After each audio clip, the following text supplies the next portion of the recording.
فدای آن که جنت را کلید است، غلام رو سیاهش رو سفید است. شهیدان نگاهش را ببینید، زهیر است و بریر است و سعید است. فی بابل حسین کل خیر، فانی نشد زهیر.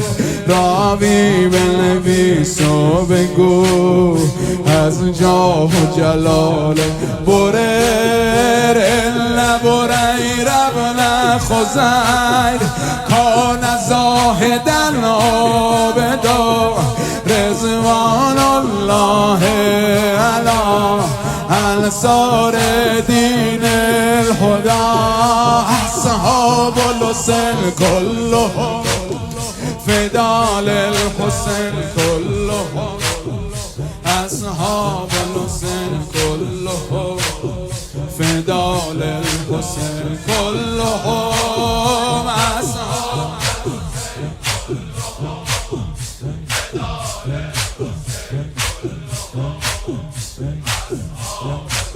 جانم بگو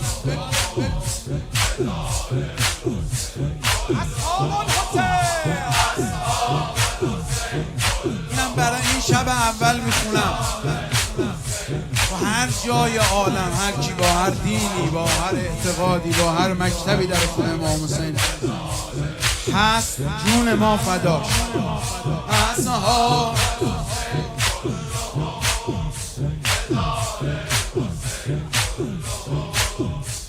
اصحاب الحسین كلهم فدا.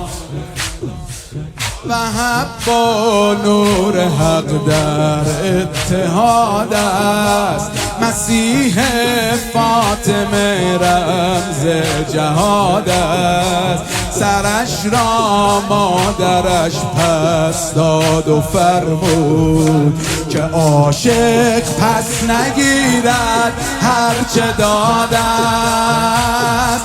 قبل از میدان رفتنش گفت مادر با وهب، راضی نشوم تا شوی در خون غلطان یا وهب. خیر عصمت للرجال شجیعت من نسوانی، صلوات الله علی ام وهب نصرانی. اصحاب الحسین كلهم فدا للحسین كلهم، اصحاب الحسین كلهم فدا للحسین كلهم. ای جانم